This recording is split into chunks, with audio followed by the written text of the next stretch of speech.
Welcome back to the channel, history enthusiasts, and thanks for joining us today. We're diving deep into a period that often gets romanticized, but which, when the sun dipped low, became a relentless, icy hellscape. We are talking about the unforgiving reality of the medieval winter. Before we plunge into the frost, I want to hear from you.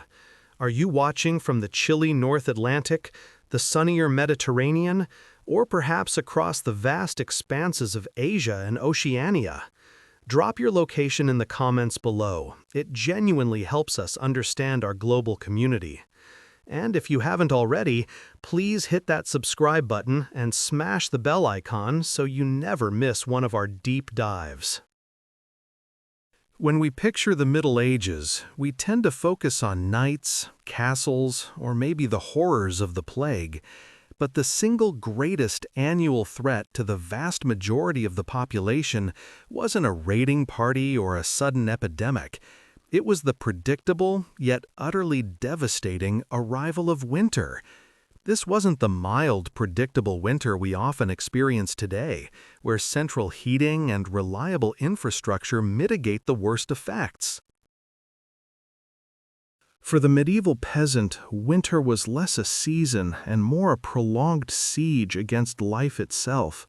The period roughly spanning the 13th to 17th centuries saw a significant global cooling trend, often referred to as the precursor to the Little Ice Age. This meant that rivers froze solid for weeks or even months, and coastal areas saw ice flows where fishing boats should have been. Historical records tell us of winters so severe that wine froze solid in the barrels, and even the heavily fortified walls of stone castles offered little defense against the penetrating chill.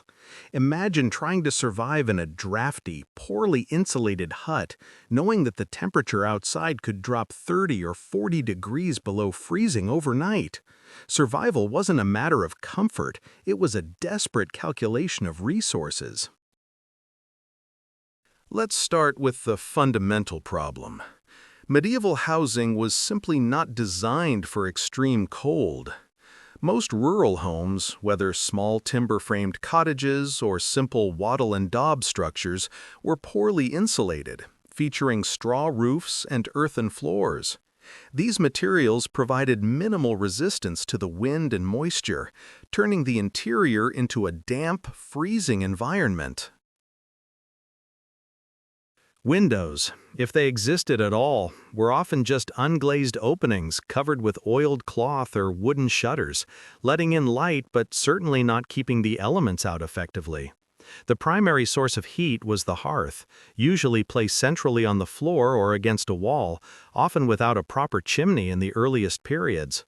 This meant that smoke filled the living space, causing chronic respiratory issues and eye problems, even as it provided a meager warmth. Think about that trade-off: suffocation risk versus freezing to death. Furthermore, the fuel itself was a massive problem. Wood had to be gathered, dried, and stored during the warmer months, a labor-intensive chore that determined whether you lived or died come December. If the harvest was poor, or if the summer rains had been too heavy, your winter fuel supply might be damp, inefficient, and scarce. We often romanticize the image of a family huddled around a crackling fire, but the reality was often a smoky, sputtering struggle against hypothermia and carbon monoxide poisoning. And remember, fire was their enemy too. A stray spark in a thatched roof could instantly wipe out a family's dwelling and their entire winter store. There were no insurance companies, no FEMA, and certainly no local fire department to call. If the cold didn't get you, the hunger surely would. The medieval economy was almost entirely agrarian, meaning survival was directly tied to the success of the previous growing season. Winter was the great reveal. It showed exactly how much you had managed to hoard since the autumn. Even in a good year, the months between January and April represented the hunger gap, the time when stores ran dangerously low before the spring planting could yield anything. But when a severe winter struck early or lasted late, it decimated the already precarious reserves. The ground froze too deep and too early for late plantings, and the livestock, which were crucial for both labor and food, had to be fed from the same meager stores. Farmers faced an agonizing choice: feed the animals enough to survive until spring, or slaughter them early to feed the family now, sacrificing future productivity. If you slaughtered too many, you risked having no plow animals for the spring thaw, dooming the next harvest.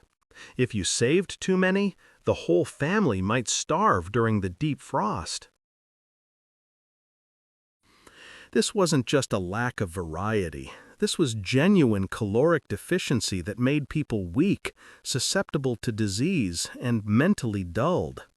Consider the catastrophic impact of events like the Great Famine of 1315–1317, which was triggered by a series of exceptionally cold and wet summers. While that was an extreme case, its shadow loomed over every subsequent medieval winter, reminding everyone just how close they were to the brink. Malnutrition and cold are already a deadly combination, but the medieval winter added a third, terrifying component: infectious disease. People were forced to huddle together indoors for warmth, maximizing the density of human interaction in poorly ventilated, smoky spaces. This concentration was a breeding ground for respiratory illnesses like influenza, pneumonia, and tuberculosis. Furthermore, hygiene plummeted during the winter months. Access to clean, running water was severely restricted when rivers and wells froze solid, making sanitation almost impossible. Waste disposal became haphazard, and bathing, already uncommon, ceased entirely. The combination of weakened immune systems due to starvation, constant exposure to smoke, and the close proximity of infectious bodies created the perfect environment for massive mortality spikes. Historically, January and February were often the deadliest months of the year, even outside of specific plague outbreaks. The elderly, the very young, and those already weakened by previous illnesses simply did not survive the cumulative stress of the cold and the hunger. They weren't dying dramatically in battle. They were dying slowly, shivering in the dark, often succumbing to what was simply called the winter sickness. The medical knowledge of the time was rudimentary at best, offering little recourse beyond herbal remedies and prayer. There were no antibiotics, no understanding of germ theory, and certainly no hospitals capable of managing hypothermia or severe respiratory distress. Beyond the personal suffering, the medieval winter brought the entire economic and social machinery of Europe to a grinding halt. Travel became incredibly dangerous or outright impossible. Roads turned into impassable tracks of deep snow or slick ice, isolating villages and preventing necessary trade. If a village ran out of grain, they couldn't simply send a wagon to the next town. The journey might take weeks, and the messenger might not survive the trip. This isolation exacerbated local famines and prevented the movement of troops, officials, or, critically, the clergy, who offered spiritual comfort. What do you think was the single biggest psychological drain on the medieval mind during these months? Was it the hunger, the cold, or the crushing isolation? Let me know your thoughts in the comments. The construction trades stopped entirely, and even essential activities like milling grain often ceased if the water wheels that powered them froze solid. Life became a zero-sum game, focused purely on maintaining body heat and protecting the dwindling food supply. For many, the only relief was the communal warmth of the village church or the manor hall, places where people gathered simply to share what little heat they could generate. Even warfare often paused, not out of humanitarian concern, but because moving armies and supplying sieges in deep snow was logistically suicidal. The winter forced a mandatory, brutal truce upon the land, compelling everyone, from the peasant to the powerful lord, to reckon with the sheer force of nature. It was a test of endurance that few modern people could truly comprehend. But the cold wasn't just physical. It fundamentally altered the legal and social landscape, especially regarding debt and obligation. When the ground was frozen, the labor required to pay off debts or fulfill feudal duties became impossible to perform. This led to periods of intense negotiation, and often outright conflict between the lords demanding their due and the starving peasants unable to work the iron-hard ground. Imagine being told that your family's survival depends on digging a ditch through solid ice or hauling logs through 3 feet of snow with already starving oxen. The very concept of time changed. It ceased to be measured in work hours and was instead measured in days until the next potential meal or until the first sign of thaw. This psychological pressure, the grinding anxiety of knowing that nature itself was trying to kill you, must have been overwhelming. The sheer lack of light was another factor we often overlook. Before reliable artificial lighting, the short, dark days meant that most work ceased completely, forcing communities into prolonged periods of inactivity, often in the dark. This lack of sunlight and activity would have severely impacted mental health, contributing to depression and lethargy across the population. The only way to cope was through communal storytelling, religious devotion, and the intense effort of preparing for the next year. Every single action taken during the winter months was a direct investment in the survival of the coming spring, making the winter a period of both profound suffering and desperate hope. It was a cycle of fear and faith, repeated annually for 1,000 years.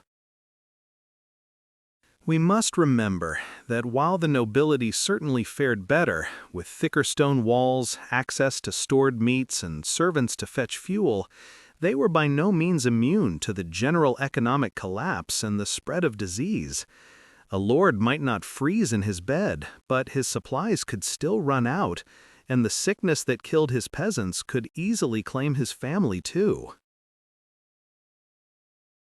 The brutal truth is that the medieval winter was a great equalizer, reminding every strata of society that they were ultimately subservient to the merciless power of nature.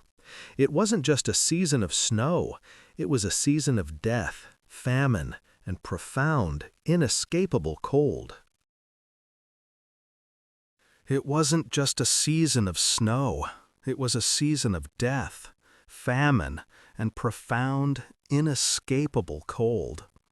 This cold was an active, corrosive force, attacking the structural integrity of the home itself, turning the flimsy wattle and daub walls of the peasant cottage into mere suggestions of shelter. Drafts snaked through every crack and crevice, ensuring that while the hearth might provide a small, central oasis of warmth, the perimeter of the room remained agonizingly close to freezing.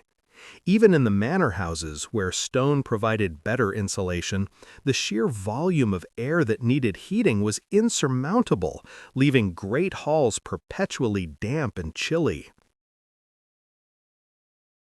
The fuel crisis, therefore, was not a matter of convenience. It was the arithmetic of life and death. Every hour spent gathering wood meant exposure to the elements, and in areas where forests were already depleted by centuries of consumption, the competition for fuel was fierce and sometimes fatal. People often resorted to burning dung, dried straw, or even precious furniture just to keep a flicker of heat alive through the longest nights. This desperate need for warmth meant that families and even livestock often shared the same confined space. A crucial survival mechanism, but one that came with terrifying biological consequences. The combined body heat of humans and animals might raise the temperature a few degrees, yet it simultaneously created a perfect stagnant incubator for respiratory illnesses. But the cold was only half the equation. The other half was the slow, agonizing depletion of the food supply. By January, the preserved stores, mostly salted meat, hard cheese, and grain, were dwindling, and the quality of what remained was often abysmal. Grains, stored improperly in damp conditions, were frequently infested with weevils, or worse, contaminated with ergot, a fungus that caused convulsive fits and hallucinations known historically as St. Anthony's fire. Imagine subsisting on a diet where spoiled food was the norm, where every meal carried the risk of poisoning, and where the caloric intake was drastically insufficient to maintain body temperature against the relentless external chill. This state of constant, low-grade malnutrition eroded the immune system, transforming minor ailments into fatal threats. The medieval body, already burdened by poor hygiene and hard labor, simply did not have the reserves to fight off what we would now consider trivial infections. If you were lucky enough to avoid the deadly fungal infections from the grain, you still faced the specter of scurvy, caused by the complete absence of fresh vegetables and fruits throughout the winter months. Beyond the physical suffering, the winter imposed a profound psychological toll, rooted in absolute isolation. Heavy snowfalls, often lasting weeks, rendered travel between villages impossible, cutting off communication, trade, and even the comforting presence of neighbors. The world shrank to the confines of the village or the manor, fostering an intense, claustrophobic atmosphere where rumors and superstitions flourished in the dark. If a neighbor died suddenly, or if a child fell ill, the lack of medical understanding often led to accusations of witchcraft or demonic influence, compounding fear with communal suspicion. This isolation was further punctuated by the terrifying reality of predators. As their natural food sources froze or hibernated, wolves, driven by starvation, often grew bold enough to approach villages, becoming a genuine threat to livestock and even isolated travelers. The sound of a wolf howling in the deep, silent winter night was not a romantic notion. It was a stark reminder that the wilderness was pressing in, viewing the settlements as simply another source of desperate sustenance. Now, before we move deeper into the true historical mortality rates, I want to pause and ask you, the viewer, if you had to choose one historical invention that you could bring back to the medieval winter, something to make life bearable, what would it be? Would it be modern antibiotics, a simple wood-burning stove, or perhaps just a massive supply of vitamin C tablets? Let us know your survival choice in the comments below. The real killer in the medieval winter, far surpassing the cold itself, was the accelerated spread of disease. Remember that shared body heat we discussed? It meant that when one person developed a cough or fever, the entire household was instantly exposed, often multiple times a day, in the confined, unventilated space. The lack of bathing and the concentration of waste, combined with the immune-suppressing diet, created the perfect storm for devastating epidemics like influenza, typhus, often carried by lice thriving in the layers of winter clothing, and dysentery. Mortality rates for infants and the elderly skyrocketed during the cold months, a predictable but devastating pattern that dictated the demographics of the time. The winter was, quite literally, the bottleneck of life, determining who was strong enough to reach the planting season. It was common practice in many regions to wait until the spring thaw to bury the dead, particularly during periods of intense frost where the ground was too hard to break, leading to grim storage practices that only exacerbated the spread of illness when the temperatures finally rose. The Church, while providing spiritual solace, struggled immensely to provide practical aid against these relentless biological attacks. Monasteries often became the only reliable source of gruel or thin soup for the truly destitute, but even their resources were quickly overwhelmed by widespread famine. The immense power of the medieval winter fundamentally shaped religious practice and cultural belief. The desperation of the cold translated directly into fervent prayer and the solemn observation of holidays like Christmas and Candlemas, which were not times of lighthearted celebration, but serious, deeply spiritual pleas for survival and the return of the sun. The very concept of hope was tied to the celestial mechanics of the year, the promise that the sun would eventually strengthen enough to break the grip of the frost. This was a world that understood viscerally that life was cyclical, and that the abundance of summer always paid the price for the scarcity of winter. It is this profound understanding of the cyclical nature of suffering that defines the medieval experience.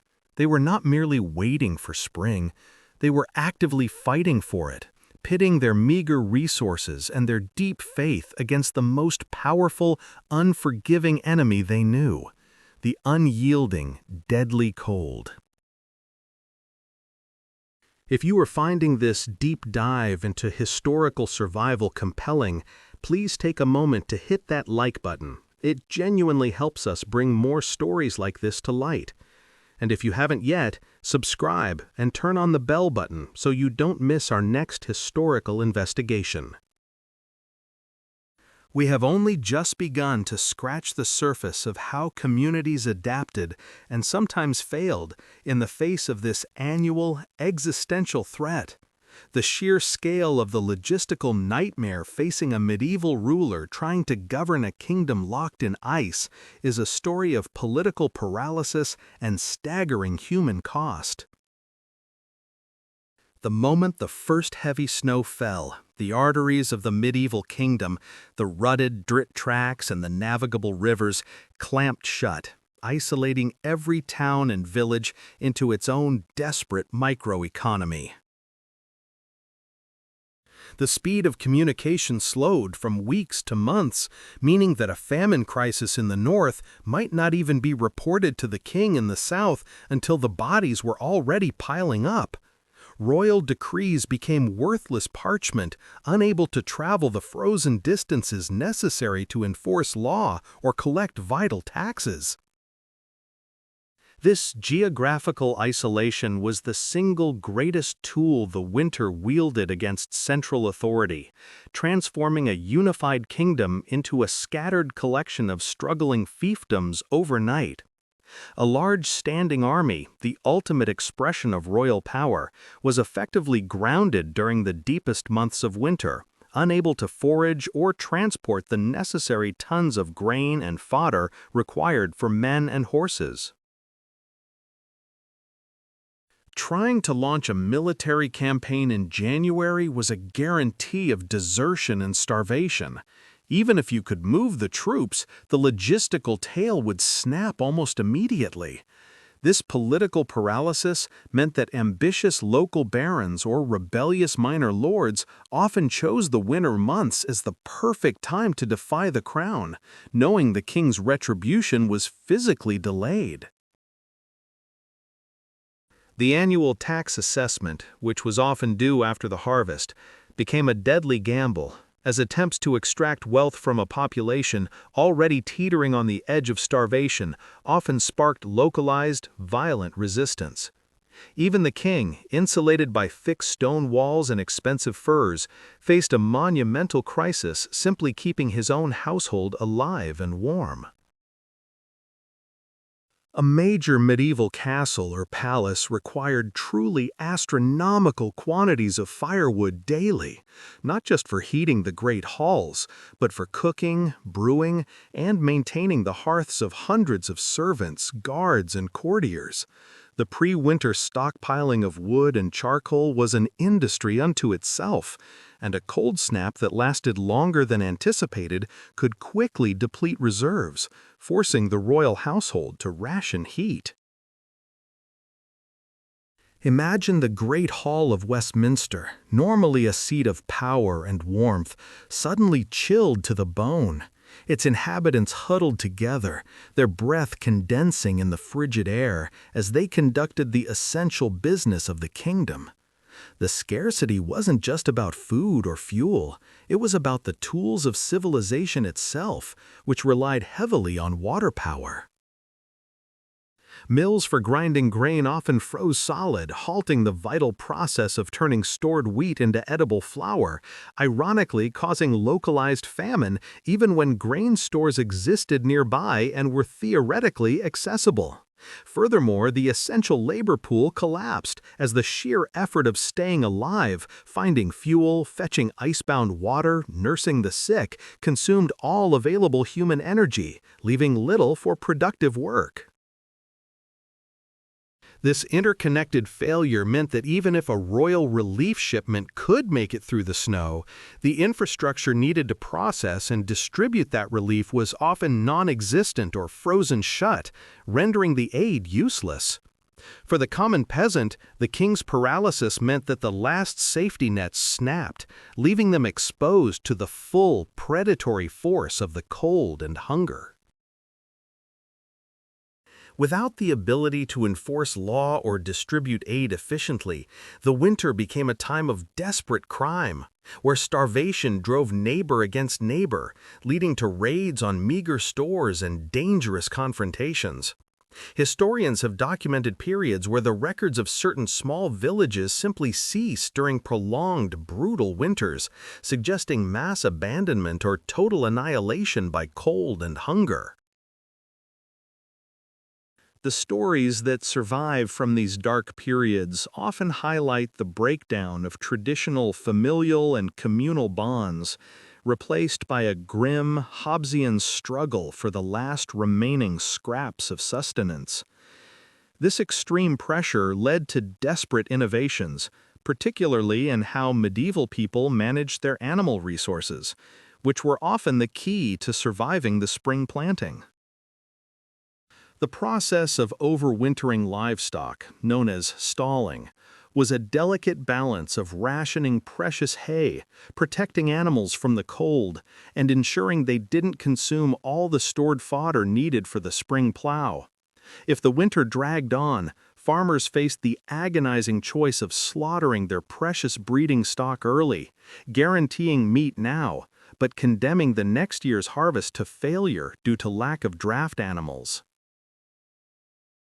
This annual calculation was a tightrope walk between immediate survival and long-term ruin, a dilemma faced by every household, from the wealthiest lord to the poorest tenant. We often focus on the physical dangers, but the psychological burden of knowing that survival depended entirely on the thin barrier between your body and the elements must have been immense. They lived under the constant, crushing knowledge that one failed harvest, one unusually deep freeze, or one bout of sickness could mean the complete erasure of their lineage and the death of their children. This constant proximity to death fundamentally shaped their worldview, their religious practices, and their societal bonds, creating a culture obsessed with preparation and deeply suspicious of anything that threatened stability.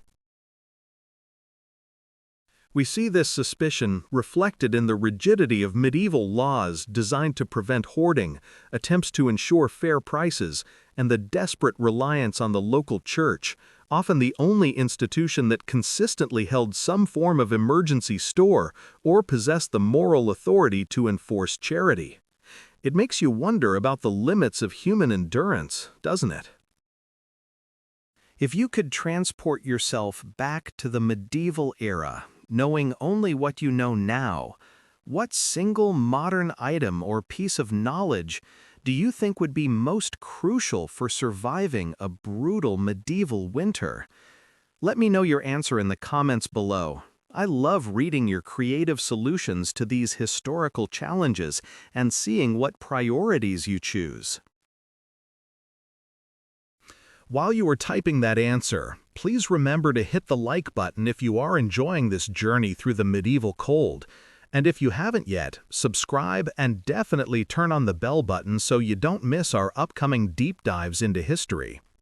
Survival was never a guarantee, and even those who escaped the immediate threat of starvation found themselves facing an even more insidious enemy that winter nurtured: disease.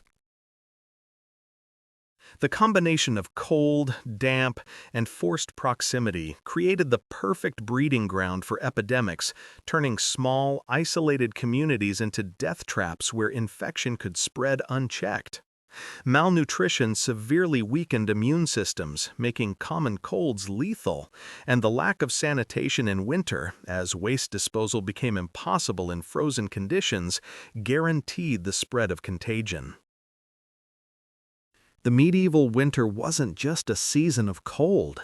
It was the annual opening act for mass sickness, a terrifying prelude to the eventual horrors of the plague or widespread dysentery that often followed the thaw and contaminated the newly melted water sources. The freezing temperatures often forced families to share cramped, unventilated spaces with their livestock for warmth, a practice known as crucking, or simply bringing animals into the main living area. While this provided a necessary source of heat, it dramatically increased the risk of zoonotic diseases, illnesses passed from animals to humans, and filled the air with infectious particulates. The smoke from the poorly vented hearths, coupled with the stench and bacteria from communal living, caused widespread respiratory illness, particularly among the young and the elderly. It is a grim irony that the very measures taken to prevent freezing to death often facilitated dying slowly from consumption or fever, creating a deadly trade-off that defined every winter season. The medieval understanding of disease was, of course, rudimentary, often attributing sickness to divine punishment, astrological alignment, or an imbalance of the humors. This meant that effective public health measures were impossible. Instead of quarantine or sanitation, communities relied on prayer, processions, and the desperate application of ineffective herbal remedies. When a sickness took hold, especially one like typhus or the sweating sickness that thrived in cold, damp conditions, there was little to do but wait for it to burn itself out, leaving a decimated population behind.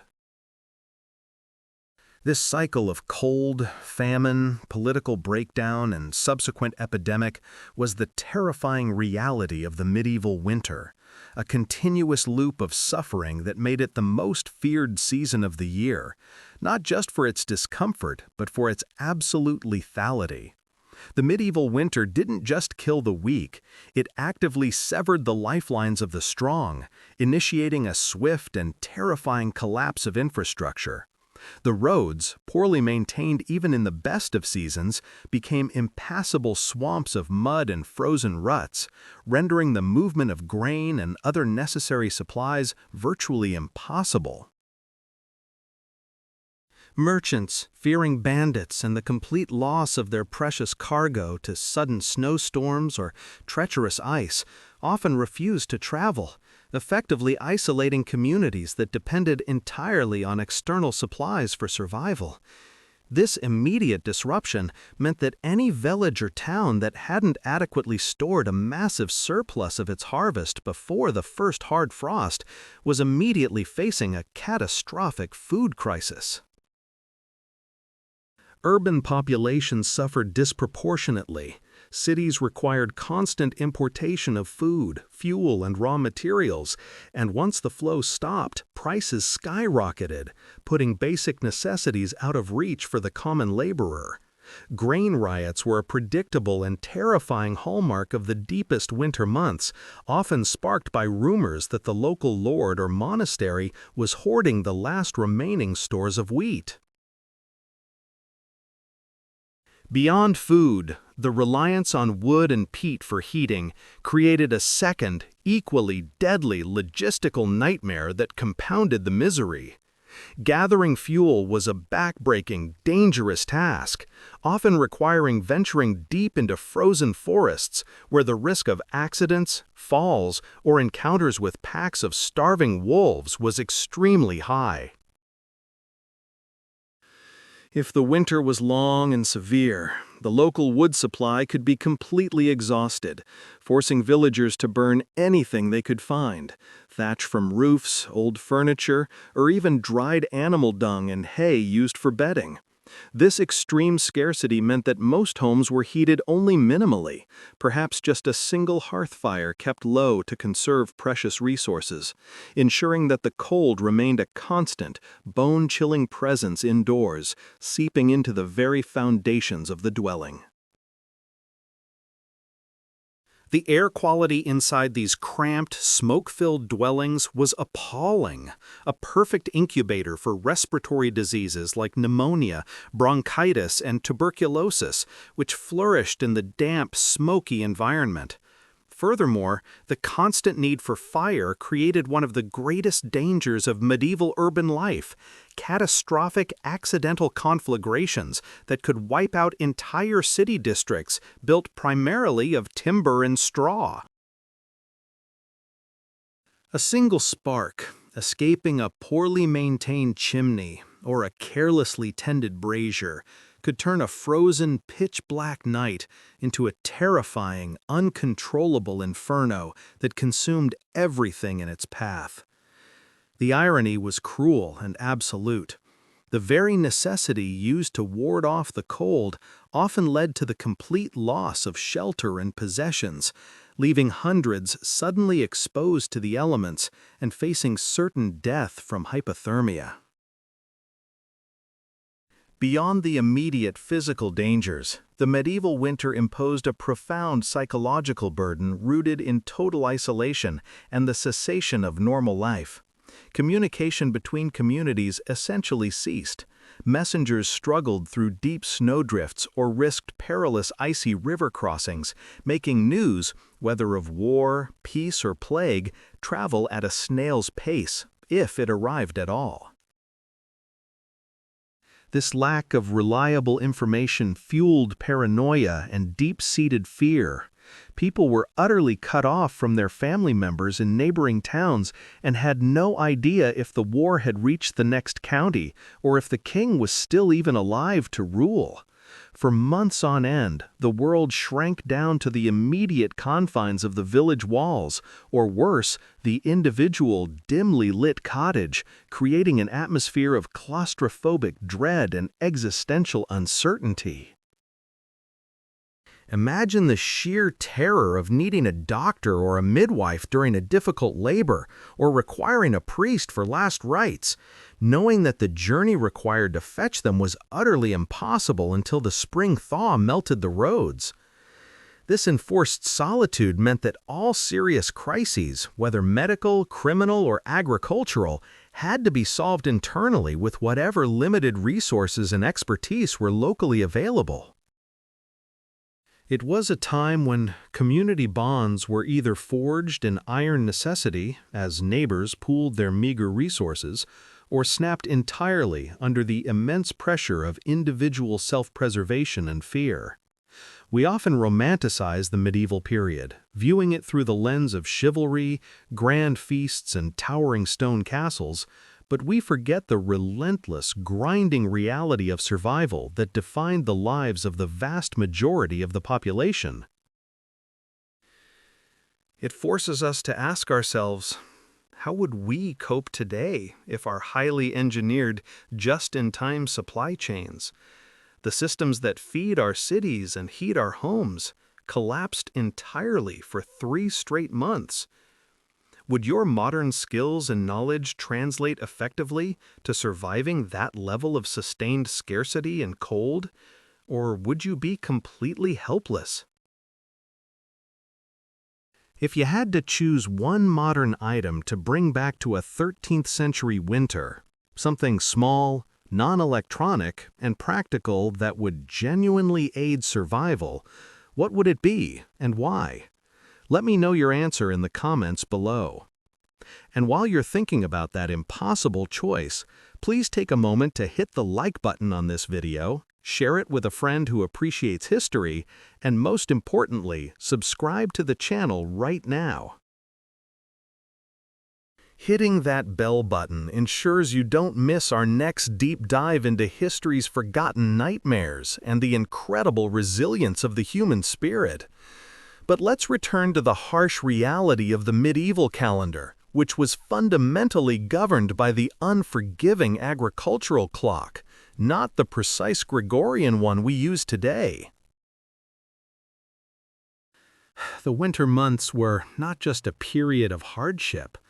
They were a period of enforced idleness, where the lack of work meant the complete lack of wages, compounding the economic misery of the common folk. The economic reality of the winter was a cruel paradox. The time when people needed resources, food, and fuel the absolute most was the time they had the least ability to earn them. Agricultural labor, the backbone of the entire medieval economy, ceased almost entirely. Fields lay frozen and fallow, and planting was impossible, leading to a massive spike in unemployment among the peasant and serf classes.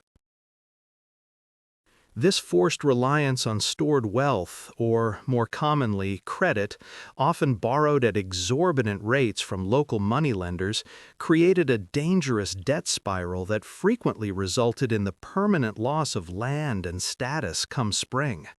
Even worse, the financial demands of the ruling class did not pause for the weather. Taxes, tithes, and feudal dues were often still expected in full, regardless of the harvest failure or the peasants' inability to work the land. Lords and tax collectors, themselves facing dwindling resources and the intense need to maintain their own large households and standing armies, showed little to no mercy to those who could not pay their dues.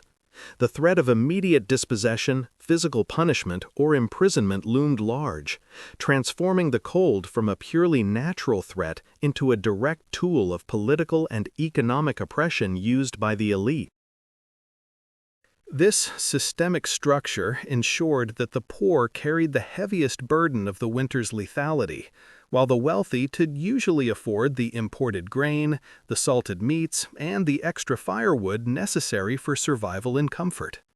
The social stratification of suffering became starkest in the depths of January and February, when the differences between a heated, multi-room stone manor and a drafty, dirt-floored wooden hovel meant the literal difference between a guaranteed life and a likely death. The long nights, stretching up to 16 hours in the northern latitudes, also provided perfect cover for opportunistic criminality, adding yet another layer of fear to the already stressed population. Bandits, often desperate men driven from their own villages by starvation, preyed ruthlessly on isolated travelers or raided poorly defended farmsteads, knowing that the authorities would be slow or completely unable to respond to cries for help due to the weather. Law enforcement, which relied heavily on mounted patrols and visible presence, essentially hibernated for the season, leaving the countryside vulnerable to opportunistic violence under the impenetrable cloak of darkness and snow. This breakdown of civil order meant that even if a family managed to secure enough food and fuel to last the season, they still had to guard it constantly against those whose desperation had completely overruled their sense of morality and community. This breakdown of civil order meant that even if a family managed to secure enough food and fuel to last the season, they still had to guard it constantly against those whose desperation had completely overruled their sense of morality and community. But the external threat of bandits, terrifying as it was, often paled in comparison to the silent, invisible killer that flourished within the poorly insulated walls of a medieval home: disease. Medieval hygiene was already tenuous in the best of times, but the winter compounded every structural flaw in their understanding of health and sanitation, turning living spaces into perfect breeding grounds. People huddled together for warmth, sometimes sharing beds, often sharing tiny, poorly ventilated rooms, creating the perfect petri dish for respiratory illnesses to explode across the population. The lack of fresh air, combined with the heavy, acrid smoke from open hearths necessary for survival, meant that tuberculosis, pneumonia, and even the common cold rapidly escalated into fatal conditions. It was a cruel irony. The very act of seeking shelter and warmth significantly increased the risk of contracting a lethal infection that modern medicine eradicates with simple antibiotics. Add to this the factor of malnutrition, which severely compromised the immune system, and you had a population ready to be decimated by any opportunistic pathogen. The winter diet itself was a major contributing factor to poor health, consisting primarily of salted meats, hard grains, and preserved root vegetables. It lacked the fresh vitamins and minerals essential for fighting off illness. Scurvy, though not always identified as such, must have been a common affliction by late February, characterized by weakened gums, easy bruising, and general lethargy, further sapping the strength needed to survive. Rivers, the primary highways of the era, froze solid, halting the vital movement of grain, salt, specialized tools, and luxury goods from one region to another, crippling markets and disrupting supply chains. Roads that weren't covered in impassable snow turned into deep, treacherous mud pits once the snow partially thawed and refroze, making wheeled travel nearly impossible and adding days to any necessary journey. This enforced isolation meant that if a local community ran out of a critical resource, such as iron for tool repair, specific medicines derived from exotic herbs, or even just enough grain to last until spring, they were simply out of luck until the Great Thaw arrived months later. The consequences of this logistical breakdown were felt far beyond the immediate village. They stretched into the political and military spheres. Feudal lords and kings found it incredibly difficult to project power or collect taxes when their messengers could not reliably travel, meaning that local governance essentially decentralized and fractured during the coldest months. Armies rarely campaigned in winter, not because of a moral objection, but because supplying thousands of men and their horses in freezing conditions was logistically impossible, leaving borders vulnerable and conflicts temporarily suspended. This pause in large-scale warfare was perhaps the only benefit of the cold, but it was quickly overshadowed by the profound psychological burden placed upon the peasantry. We often focus on the physical suffering, the hunger, the cold, the disease, but the psychological burden of a medieval winter was immense, something rarely discussed in historical texts. The constant, gnawing fear of starvation, the claustrophobia of being trapped indoors for months on end, and the relentless, suffocating darkness combined to create profound mental stress and widespread anxiety. Seasonal affective disorder, or something far more severe, must have been rampant, exacerbated by the lack of varied diet, the absence of regular community interaction, and the sheer monotony of surviving. Imagine the despair of watching the meager food stores shrink week by week, knowing that the length of the winter was entirely outside of your control, a looming, inescapable threat that required constant, agonizing vigilance. The need for fuel was perhaps the most non-negotiable challenge, the single most important resource after food, serving not just to warm the body, but also to cook, sterilize, and dry clothing. While modern heating systems are relatively efficient, medieval heating was incredibly wasteful. A massive amount of wood was needed just to keep one room moderately functional, let alone warm the entire dwelling, requiring constant stoking. The problem wasn't just finding the wood, but drying it. Green wood burns poorly, produces minimal heat, and fills the already cramped house with dangerous, suffocating smoke. This meant that preparations for winter demanded immense, year-round labor, requiring families to fell, split, and stack enough timber during the previous summer and autumn to survive several months of relentless cold, a task often falling disproportionately on the elderly and children. Furthermore, the survival of the livestock dictated the success of the next year's harvest and the family's overall economic stability.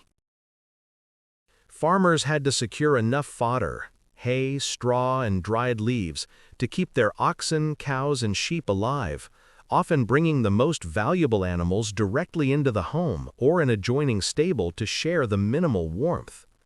If the feed ran out, farmers faced the agonizing choice of slaughtering their breeding stock prematurely, guaranteeing they would have fewer animals to plow fields or reproduce in the coming year, crippling their future prospects. This brutal calculation meant that a severe winter wasn't just a crisis for the current year, it was a potential death sentence for the family's economic future, trapping them in a devastating cycle of poverty and debt from which they might never escape. The interconnectedness of these stresses, cold, crime, disease, isolation, and economic ruin, created a perfect storm of existential hardship that defined the medieval winter experience, making it a period of profound uncertainty where death was a constant, unwelcome neighbor. We, today, turn up the thermostat, order delivery, and watch the snow fall safely from behind double-paned glass, insulated entirely from the brutal realities faced by our ancestors. It really makes you appreciate the infrastructure we take for granted. Now, if you were living in the 14th century, which single winter threat do you think you would fear the most? Starvation, bandits, or disease? Let me know your answer in the comments below and tell me why. It is a sobering thought, isn't it? The sheer scale of preparation required simply to exist from November to March was a monument to human endurance, but that endurance often came at a terrible cost. Many historians argue that the annual winter culling, driven by famine and illness, was a hidden mechanism that kept the medieval population relatively stable, ensuring that only the hardiest survived to plant the next year's crops. This grim selection process meant that those who lived through a severe winter were truly survivors in every sense of the word, forged by months of relentless cold, hunger, and darkness. If you're finding this deep dive into history fascinating, please take a moment to hit the like button, share this video with a friend who loves history, and, most importantly, subscribe to the channel and turn on that bell button so you don't miss our next historical exploration. We've discussed the physical survival, but we haven't yet touched upon the spiritual and communal responses to this annual terror, the ways people sought comfort, meaning, and hope when the world outside had literally frozen over. The Church, naturally, played a central role, but even its promises of eternal warmth sometimes struggled against the immediate, bone-chilling cold of reality.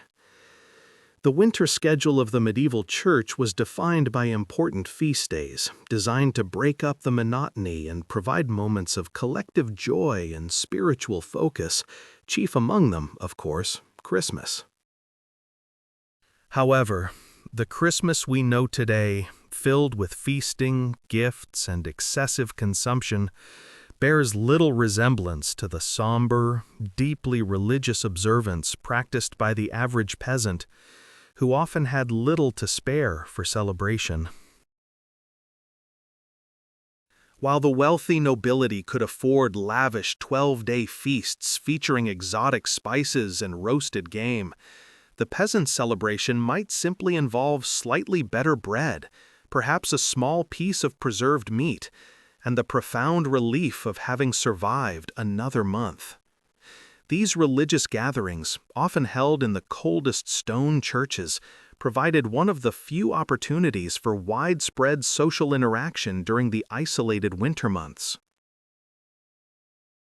Yet even communal warmth was often superficial. The focus was less on merriment and more on prayer, seeking divine intervention against the relentless cold and the scarcity of resources that threatened their very existence. The sermons preached during Advent and the Christmas season often focused heavily on themes of judgment, suffering, and the promise of heaven as a reward for earthly hardship, reinforcing the idea that their current misery was merely a temporary trial. This spiritual preparation for suffering was, unfortunately, highly necessary, because the moment the mercury plummeted, the medieval world became a breeding ground for far more than just religious fervor. The sheer density of human habitation during the winter months, people huddled together in single-room homes, often sharing body heat with livestock, created perfect conditions for respiratory illnesses to spread like wildfire. Diseases that might have been manageable in the fresh air of summer became lethal epidemics when confined within smoky, poorly ventilated stone walls. Think about the common cold. Today, it's an annoyance. But for a malnourished peasant whose immune system was already compromised by months of meager rations, a simple persistent cough could quickly escalate into fatal pneumonia. The lack of basic hygiene only accelerated this deadly cycle. Bathing was rare, and the water sources, already polluted, were further compromised by runoff from melting snow mixed with waste. When people did wash clothes or bodies, it was often done in the same proximity to where they drew their drinking water, ensuring that dysentery and typhus remained active threats, even in the coldest months. Compounding the health crisis was the looming specter of starvation, a shadow that grew longer and darker with every passing week of January and February. These were the true lean months, the period when the previous autumn's harvest stores were finally exhausted, and the promise of spring planting was still frustratingly distant. Preservation techniques, relying mostly on salting, smoking, and drying, were rudimentary and often failed, leading to massive spoilage that could doom an entire village to famine. Imagine the psychological terror of watching your neighbor's extremities turn black and fall off, knowing you had eaten the exact same bread just yesterday. It was a horror that transcended mere physical pain. The diet itself, even when uncontaminated, was desperately lacking in nutrients necessary to sustain prolonged health, consisting largely of pottage made from whatever root vegetables hadn't frozen and hard bread. Scurvy, caused by a lack of vitamin C, became rampant as fresh produce disappeared entirely, weakening the body's ability to fight off other infections and leading to chronic bleeding and fatigue. This widespread physical frailty meant that mortality rates spiked dramatically during the late winter and early spring, making the period between February and April the most dangerous time of the entire year. Beyond the immediate threats within the cottage walls, winter imposed a crippling isolation upon the entire medieval economy and social structure, effectively pausing the outside world.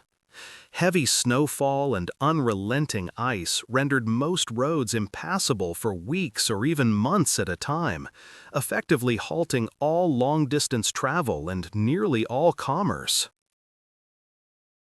This isolation meant that if a village ran out of salt, fuel, or seed grain, three items critical for survival and the next year's harvest, there was simply no way to quickly replenish those vital supplies until the spring thaw.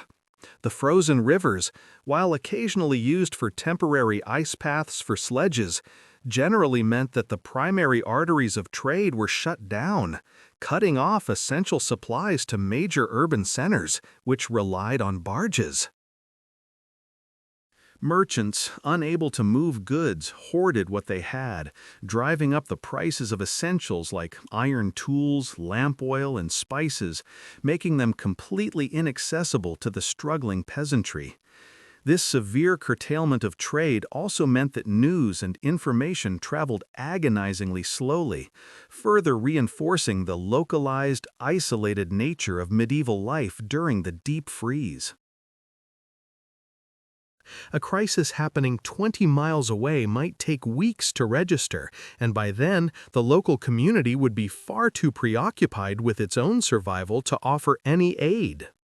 This widespread hardship did not, however, excuse the peasant from their feudal obligations. In fact, the pressures of winter sometimes intensified them, placing the burden of survival squarely on the shoulders of the poorest. While the local lord often had better storage, a greater variety of preserved foods, and perhaps a slight reserve of grain, their primary concern was maintaining their own household in garrison, not subsidizing the entire surrounding population. Taxes and rents, often due at specific points throughout the winter or immediately following the meager Christmas respite, had to be paid regardless of whether the harvest had been poor or if the family was actively starving. This dynamic often led to increased resentment, as the peasant watched their meager stores dwindle while the stone walls of the nearby castle seemed impervious to the general suffering and scarcity that plagued the surrounding lands. The necessity of wood collection was another constant winter burden, requiring hours of strenuous, freezing labor just to gather enough fuel to keep the hearth lit for a single day. This perpetual need for fuel meant that the forests surrounding villages were continually stripped, forcing people to venture further and further into dangerous, snow-covered territory just to find usable deadfall. It truly makes you wonder about the resilience of the human spirit in the face of such relentless, cyclical misery, doesn't it? We often romanticize the medieval period, focusing on knights and castles, but the reality for 90% of the population was a perpetual struggle against environmental forces that simply refused to relent. If you had to choose one modern convenience, just one, to transport back to a medieval winter, what would it be? Let me know in the comments below. I'm genuinely curious to see what you prioritize: antibiotics, central heating, or perhaps just a reliable food delivery service. Despite the logistical nightmares, winter did not always mean a complete cessation of military activity, although grand campaigns were nearly impossible to sustain.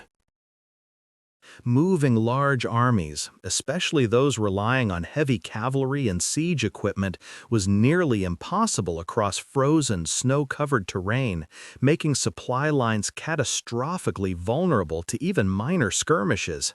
Instead, winter was often a time for quick, brutal raiding parties designed specifically to disrupt the enemy's own winter stores and further starve out the opposition before the spring campaigning season began. These raids were often aimed directly at peasant villages and isolated manor houses, stealing grain, livestock, and anything else that could sustain a fighting force, turning the already desperate environment into a true war zone for the non-combatant population. Siege warfare, too, sometimes saw opportunistic winter action, particularly if a waterway leading to a castle froze solid, allowing attackers access across moats or rivers that were otherwise impenetrable. The psychological toll of surviving these brutal months cannot be overstated. It was a period defined by low light, constant hunger, the pervasive fear of the unknown, and the constant reminder of one's own mortality. Every cough, every spoiled sack of flour, every extra day of thick snowfall amplified the anxiety that they might not make it to the thaw. The only thing that truly kept many going was the religious and cultural anticipation of renewal, particularly the observance of Candlemas in early February, which symbolically marked the end of the darkest period. This midwinter festival marked the official halfway point between the shortest day and the spring equinox, offering a flickering, vital hope that the worst of the deep freeze was finally, mercifully coming to an end. If you are finding this deep dive into medieval hardship compelling, please take a moment to hit the like button, share this video with a friend who loves history, and make sure you subscribe and turn on that bell button so you don't miss our next historical investigation. The arrival of February, however, was merely a symbolic victory. The real, persistent danger of famine and disease would continue for several more agonizing weeks. The ground remained frozen solid, meaning no planting could begin, and the stores of food were at their absolute lowest point, creating a perilous gap between the promise of spring and its actual arrival. The final stretch of winter was often the deadliest, characterized by the exhaustion of the human body and the final failure of the survival strategies employed since November. It was a time when the medieval mind turned desperately toward the ultimate sign of release, the first sounds of running water, the first visible green shoots, and the blessed, undeniable warmth of the sun returning to the northern sky. The true victory wasn't February, but the moment the frost finally retreated, usually deep into March, sometimes even April, depending entirely on the region and the severity of the specific year. When that moment finally arrived, the relief wasn't just physical, it was a profound spiritual experience, a tangible sign that God or fate had chosen them to live another year and continue the cycle. The very air itself changed, losing that sharp, biting edge and replacing it with the heavy, muddy scent of thawing earth, stagnant water, and the first tentative growth struggling to push through the cold soil. Fires were still necessary, of course, but the desperate, constant huddling stopped, replaced by the slow, painful work of clearing the debris and preparing the land after a season spent entirely indoors. The sounds of the village shifted drastically. The coughs and whimpers of illness didn't vanish immediately, but they were now mixed with the sounds of axes chopping wood for building, not just heat, and the tentative chatter of neighbors reconnecting after months of isolating, fearful silence. But we must resist the urge to romanticize this arrival of spring. It was not a sudden burst of warmth and flowers, but rather a slow, treacherous climb out of a deep, dark, and dangerous hole. The mortality rates often remained tragically high throughout March and April because the bodies that had survived the cold were now too weak and starved to fight off the rampant waterborne diseases that thrived in the spring thaw. Dysentery, typhus, and the ever-present threat of the plague waited patiently for the weakened immune systems of the population to fail completely in the early months of renewal. The physical and psychological exhaustion of the long winter meant that even simple agricultural tasks felt monumental, and the collective trauma lingered visibly in the eyes of the survivors. Imagine living every year knowing that 20 to 30% of your immediate community, especially the very young, the very old, and the already infirm, might simply not make it to see the daffodils, making every spring a time of both relief and profound grief. This wasn't just an inconvenience. It was a fundamental, yearly reshaping of life, community bonds, and faith itself, forcing a constant state of preparation and anxiety. If you were suddenly transported back to 1350, knowing what you now know about the brutal, non-negotiable reality of the medieval winter, what single modern item, if you could only choose one, would you bring back to help you survive those 6 months? Would it be antibiotics to fight the inevitable infections, high-calorie sealed food to bridge the hunger gap, or perhaps just a modern, high-tech insulated sleeping bag to conserve precious body heat? It is a fascinating and sobering thought experiment that underscores just how far removed we are from this level of environmental vulnerability and reliance on sheer luck.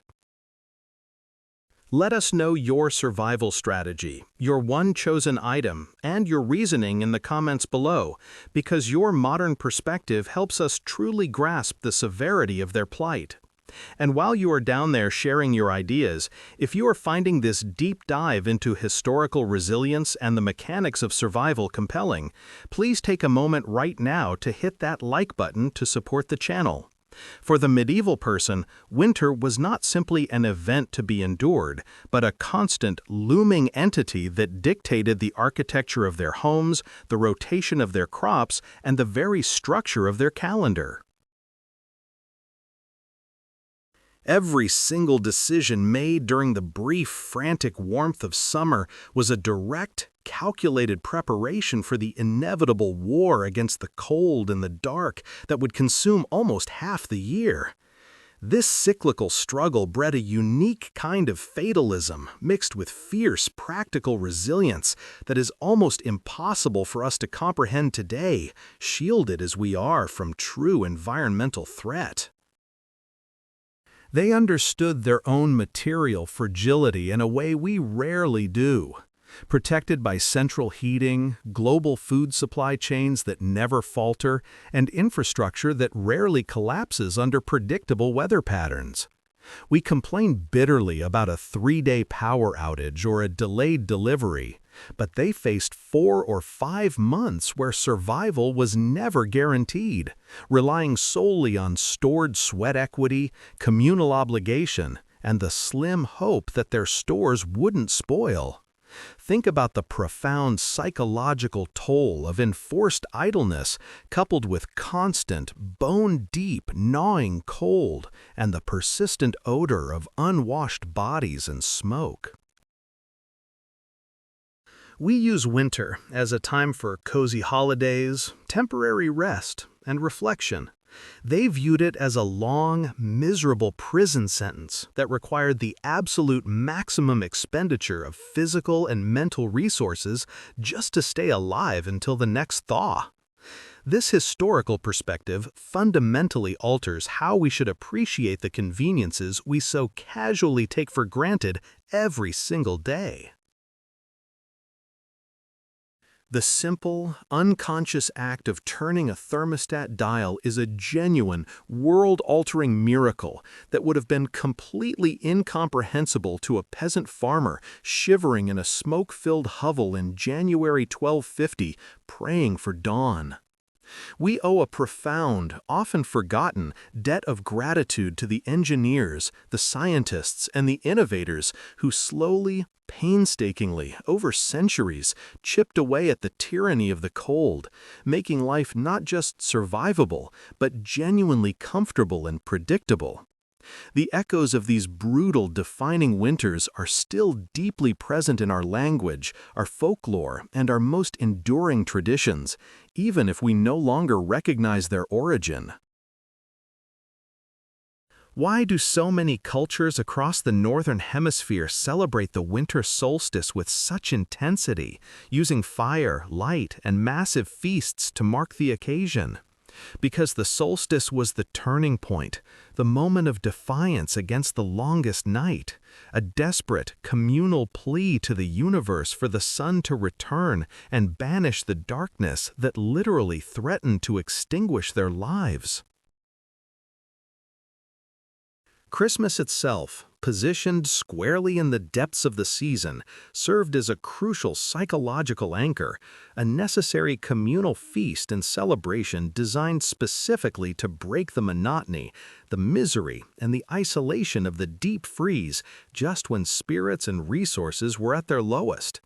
Ultimately, the story of the medieval winter is not just a tale of widespread suffering and high mortality, but a monumental and inspiring testament to the stubbornness of human endurance. It reminds us that our ancestors were forged in conditions we would find immediately unbearable, facing down an environmental enemy year after year, generation after generation, without the option of retreat. They survived not through advanced technology or limitless resources, but through sheer grit, communal obligation, rigorous planning, and a deep, abiding, though often challenged, faith in the eventual, necessary return of the light. When you step outside tonight and feel the crisp air, or when you flip the switch for your furnace, take a moment to reflect on the millions of lives defined by that relentless, brutal annual struggle for warmth, food, and survival. Their struggles shaped their society, their laws, their culture, and ultimately paved the way for the world of relative comfort and safety that we inhabit today. It forces us to look inward and ask a final profound question. If faced with true, sustained hardship today, the kind that strips away our interconnected modern comforts and leaves us reliant only on our immediate physical community and stored resources, how resilient would we truly be? What skills have we lost in the name of convenience, and what inner primal strength remains, hidden beneath the layers of insulation and infrastructure? Please share your thoughts on this final, profound challenge in the comments below, because your responses truly drive the conversation and help us understand the history we share and the future we face. If this investigation into the defining hardships of the medieval world has captivated your imagination and given you a new appreciation for the past, please remember to hit that subscribe button before you click away. We release new, meticulously researched historical deep dives every single week, exploring the hidden corners of the past that still influence the present. So share this video with someone who needs a reminder of just how good we have it. And most critically, please tap that bell notification. Turning on the bell ensures that YouTube lets you know the instant our next long-form documentary drops, ensuring you stay ahead of the curve in understanding the forces that shaped our world. Thank you for watching, for sharing your insights, and for joining us in this historical investigation. We will see you in the next one.